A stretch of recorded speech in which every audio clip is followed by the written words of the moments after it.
Assalamualaikum warahmatullahi wabarakatuh. Selamat pagi. Untuk hari ini pertemuan yang ketiga melanjutkan yang kemarin ya, mengenai database. Untuk pertemuan ketiga ini kita akan membahas mengenai apa saja istilah yang ada pada database. Kemudian yang kedua adalah kita akan membahas database MySQL.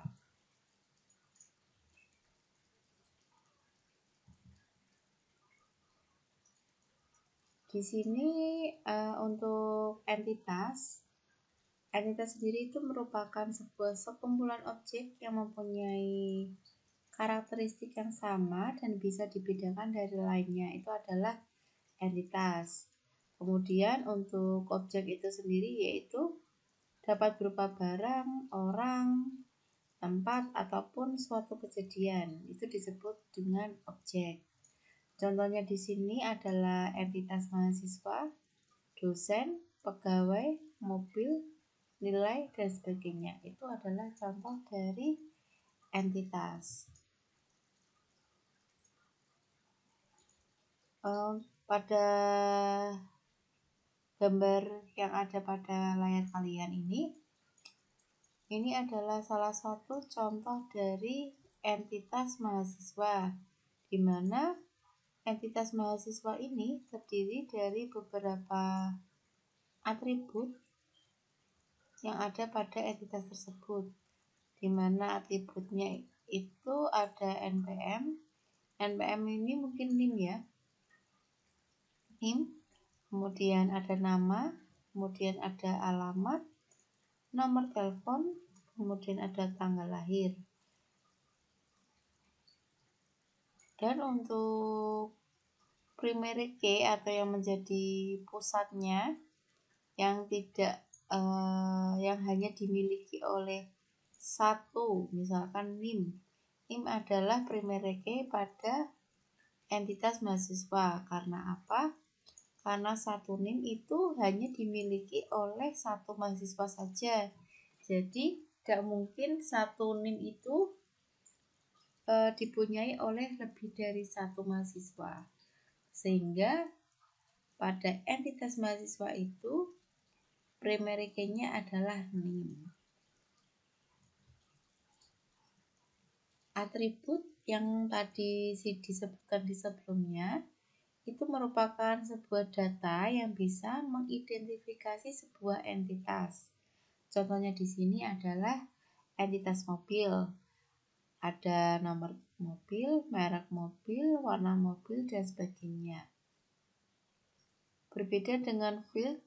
Field itu apa? Field adalah sebuah lokasi penyimpanan untuk salah satu elemen data pada sebuah atribut. Yang ketiga ada record. Record itu apa? Yaitu kumpulan dari field yang berhubungan satu sama yang lain. Pada layar kalian ini bisa dibedakan ya beberapa field. Ini adalah field pada first name, last name, address, itu adalah field. Kemudian record itu adalah isi, kumpulan dari field yang berhubungan ya dengan satu yang lain. Itu adalah isinya ya, yang dapat menghubungkan. Oke. Dari awal ada primary key. Apa itu key? Key adalah sebuah gabungan dari beberapa atribut yang dapat membedakan semua basis data atau row dalam sebuah tabel secara unik, di mana key ada di dalam database ini berfungsi sebagai sebuah cara bagaimana untuk dapat mengidentifikasi serta menghubungkan sebuah tabel data dengan tabel yang lainnya. Itu adalah pengertian dari key. Ada beberapa macam key ya pada database. Ada primary key, foreign key, secondary key, candidate key, alternative key, dan composite key. Untuk yang pertama adalah primary key. Apa itu primary key? Primary key itu adalah sebuah atribut atau satu set minimal atribut yang tidak hanya mengidentifikasi secara unik sebuah kejadian, tetapi dapat mewakili setiap kejadian dari suatu kejadian. Misalkan di sini ada NIM, nama, umur. Yang menjadi primary key adalah NIM. Sedangkan nama tidak mungkin karena bisa saja antara satu orang dengan orang yang lainnya itu mempunyai nama yang sama. Begitu juga dengan umur. Sehingga primary key pada entitas ini adalah NIM.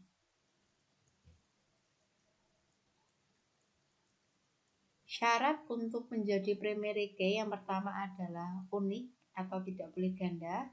Kemudian tidak boleh kosong. Kosong itu tidak diketahui atau tidak dapat ditentukan. Kemudian syarat yang ketiga itu key tersebut lebih natural untuk dijadikan acuan.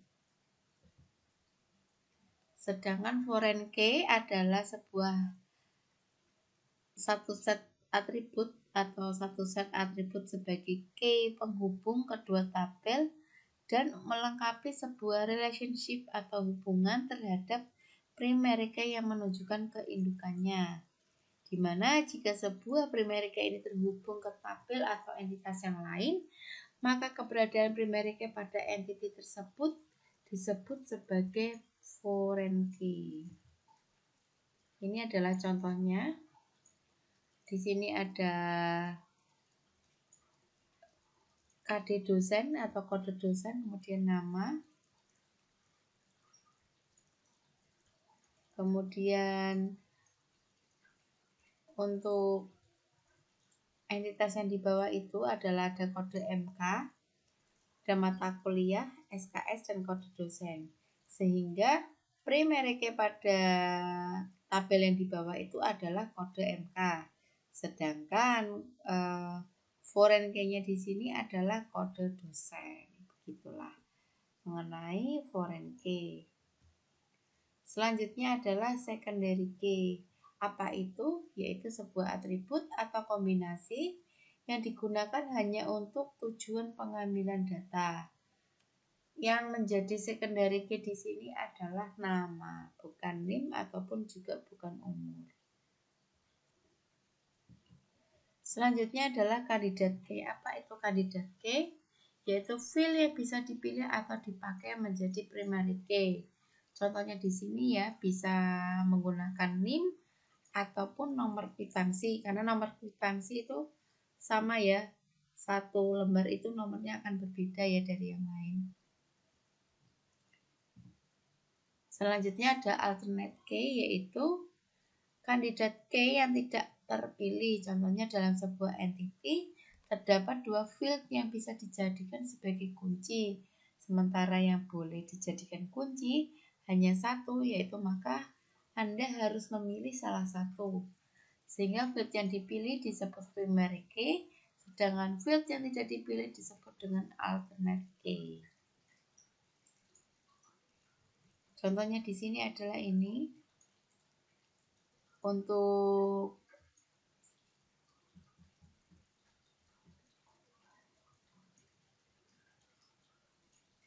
misalkan di sini ini adalah kandidat key ya. Jadi misalkan kita akan memilih, oh ya primary key-nya adalah NIM, sehingga nomor kwitansi itu adalah menjadi alternate key. Begitu juga sebaliknya jika kita memilih nomor kwitansi sebagai primary key, maka NIM adalah alternate key karena keduanya ini dapat dijadikan kandidat key.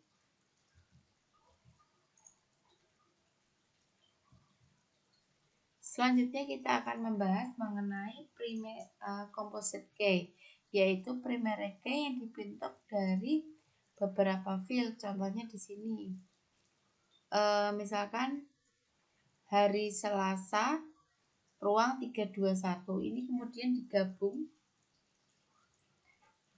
digabung ruangannya ya, dan harinya itu akan dapat menjadi sebuah composite key. Setelah kita membahas beberapa istilah yang ada pada database, kita akan masuk ke dalam database MySQL. Ini adalah hierarki pada sebuah database, di mana yang atas sendiri itu ada DBMS atau Database Management System, kemudian di bawahnya itu terdiri dari beberapa database. Kemudian dalam database itu terdiri dari beberapa tabel. Kemudian di dalam tabel itu terdiri dari field dan record. Ini adalah sebuah hierarki dari sebuah database. Ada beberapa software pada DBMS. Yang pertama ada DB2, Sybase, Interbase, Teradata, Microsoft SQL Server, Firebird, MySQL, Oracle, dan PostgreSQL. Ini adalah beberapa software yang dapat digunakan. Setelah kita mengetahui bagaimana hierarki dari software, hierarki dari sebuah database, kemudian kita akan belajar tentang apa itu MySQL. MySQL itu sendiri merupakan sebuah perangkat lunak pada sebuah sistem manajemen basis data, di mana DBMS itu adalah yang multi user, yaitu dengan sekitar 6 juta instalasi di seluruh dunia. MySQL Lab ini membuat MySQL tersedia sebagai perangkat lunak gratis di bawah lisensi GNU atau General Public License, tetapi mereka juga menjual di bawah lisensi komersial untuk kasus di mana penggunaannya tidak cocok dengan penggunaan GPL.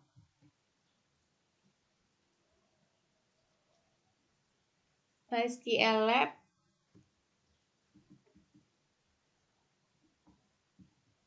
dimiliki dan disponsori oleh sebuah perusahaan komersial Swedia, yaitu MySQL Lab.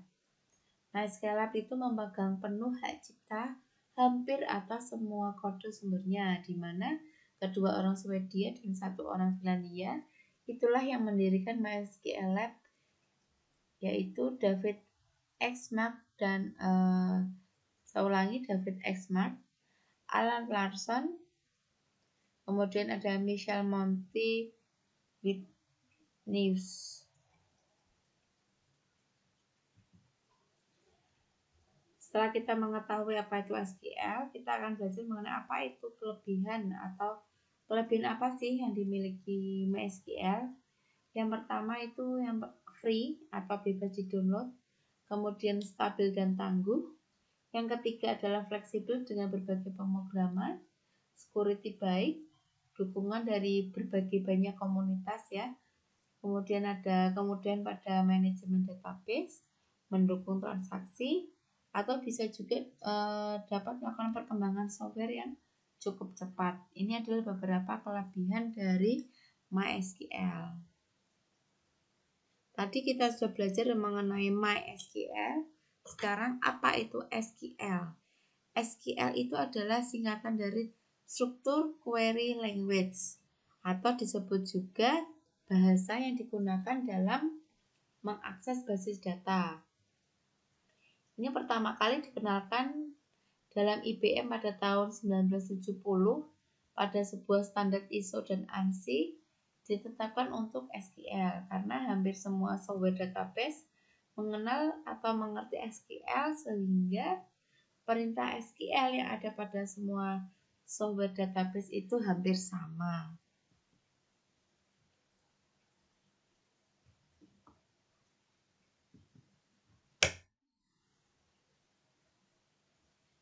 Kemudian apa saja yang ada pada SQL? SQL itu mempunyai banyak perintah. Yang pertama ada membuat, menampilkan, membuka, dan menghapus database. Kemudian membuat, mengubah, dan menghapus tabel, menambahkan rekod, mengedit, menghapus, serta dapat menampilkan rekod. Ini ada beberapa perintah ya yang ada pada SQL. jenis perintah pada SQL itu ada dua. Yang pertama adalah DDL dan yang kedua adalah DML. DDL itu adalah Data Definition Language, sedangkan DML adalah Data Manipulation Language. Ini adalah dua perintah yang berbeda ya.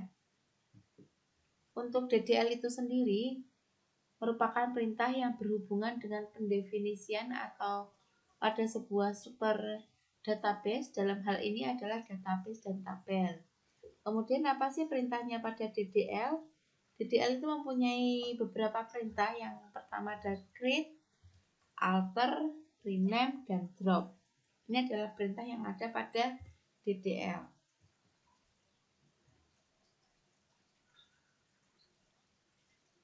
Selanjutnya adalah DDL pada perintah create.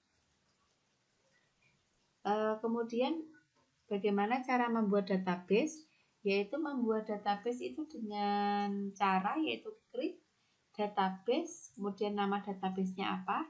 Jangan lupa menggunakan titik koma pada akhir nama database. Selanjutnya adalah membuat tabel. Membuat tabel itu bagaimana caranya? Yang pertama sama ya dengan membuat database, bedanya ini adalah create tabel, kemudian nama tabelnya apa, kemudian disusul dengan apa yang akan diisi pada sebuah tabel itu, atau field apa saja yang ada pada tabel tersebut nantinya. Dan pada saat kita membuat tabel, diharuskan kita harus sudah mengisikan primary key-nya. Bisa dilihat ya pada cara membuat tabel ini, yaitu kan ini create table, nama underscore table, jangan lupa kurung buka, kemudian field tab-nya apa, kemudian koma, kemudian jika ada di bawahnya lagi ditulis saja field keduanya apa, tipenya apa, kurung tutup, kemudian dilanjutkan dengan primary key-nya, kemudian ditutup dengan titik koma. Contohnya adalah seperti ini dalam membuat sebuah tabel di dalam sebuah database, yaitu ada create tabel mahasiswa karena kita akan membuat tabel dengan nama mahasiswa. Kemudian pada tabel itu ada beberapa kolom ya atau beberapa field. Yang pertama name dengan karakter 10 itu artinya apa? Karakter maksimal yang digunakan adalah 10, tidak bisa lebih. Kemudian nama itu adalah tipenya char, yaitu karakter, menggunakan 30, panjangnya adalah 30. Jadi kalau lebih dari 30 tidak bisa. Begitupun dengan alamat, dan jurusan menggunakan panjang karakter adalah 10, ditutup dengan titik koma. Ini sering yang terlewat adalah koma-koma yang di belakang field ini dan titik koma yang untuk menutup field terakhir tersebut.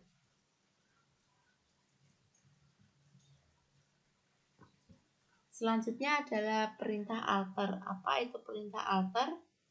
Yaitu perintah untuk merubah atau perintah dasar untuk mengubah sebuah tabel. Alter option ini merupakan sebuah pilihan dari perubahan tabel. Contohnya di sini. Misalkan ada alter tabel mahasiswa, add yaitu menambahkan tanggal lahir setelah nama. Jadi bahasa halusnya itu seperti kayak disisipkan setelah nama, berarti di bawah nama itu ditambahi dengan tanggal lahir. Selanjutnya ini yang kedua, ada baris yang kedua ini ada alter tabel mahasiswa add no integer 3 first, yaitu menambahkan nomor dengan panjangnya yaitu 3. Mungkin di sini bisa diisi dengan name ya. Itu dia berada pada atas sendiri. Kemudian yang ketiga ini adalah change, yaitu merubah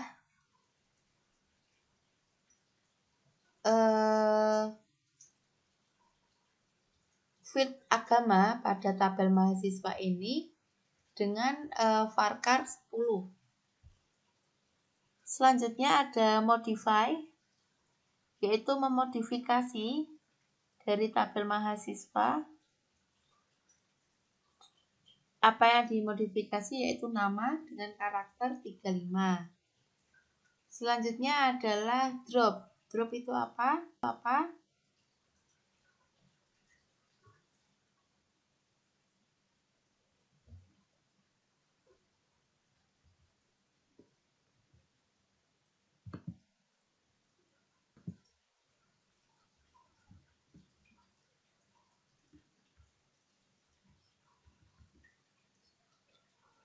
Selanjutnya adalah perintah drop. Drop itu apa? Yaitu perintah untuk menghapus tabel ataupun database yang ada pada SQL. Contohnya di sini adalah pada tabel mahasiswa, field agama ini dihapus, jadi menggunakan perintah drop. Selanjutnya rename. Perintah rename ini digunakan untuk merubah nama tabel. Perintahnya bagaimana? Rename table, nama tabel yang lama itu apa, dirubah menjadi nama tabel yang baru. Contoh yang keduanya adalah rename tabel mahasiswa to mahasiswa. Jadi merubah nama field pada merubah nama tabel dengan nama mahasiswa menjadi MHS titik koma. Ini adalah cara merubah atau merename dengan perintah DDL tersebut. Drop tadi sudah disebutkan ya, drop adalah menghapus, yaitu ini arti perintahnya itu adalah menghapus tabel mahasiswa. Ini adalah perintahnya yang digunakan. Setelah kita membaca perintah DDL, selanjutnya kita akan membahas mengenai DML. DML itu apa? Yaitu Data Manipulation Language. DML itu merupakan sebuah perintah SQL yang berhubungan dengan manipulasi atau pengolahan data atau rekod dalam sebuah tabel. Contohnya adalah select, insert, update, dan delete. Contohnya insert. Cara pertama yaitu insert to nama tabel values. Nilai pertama apa, nilai kedua apa. Kemudian ada cara lagi nih, cara yang kedua yaitu insert to nama underscore table. Fieldnya ditulis dulu, kemudian values isinya nilai pertama dan nilai kedua. Selanjutnya adalah insert into nama tabel, yaitu set field 1 sama dengan nilai 1, field 2 sama dengan nilai 2. Contohnya adalah seperti ini. Insert into MHS values Nia Ahmad Solikin 920605 Semarang. Ini adalah contoh perintah DML yang insert. Selanjutnya adalah select. Apa itu select? Select itu adalah sebuah perintah yang dapat menampilkan sesuatu, di mana sesuatu di sini bisa berupa sejumlah data dari tabel dan juga bisa dari sebuah ekspresi. Contohnya adalah kita dapat mengatur tampilan atau keluaran sesuai dengan tampilan yang diinginkan. Ini adalah contoh perintahnya.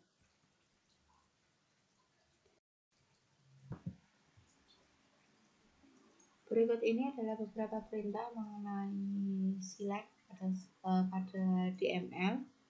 Ada select from MHS, select name nama from MHS, select bintang from MHS, where name sekian. Kemudian ada select bintang from MHS, where alamat like Semarang. Jadi harus plug ya, yang dicari itu sesuai dengan kata itu. Yang terakhir itu ada select bintang from MHS, di mana alamatnya sama dengan Semarang. Jadi yang nanti mengandung kata Semarang akan dikeluarkan semua dengan tanggal lahir 92 tahun 92. Ini adalah contoh perintah select.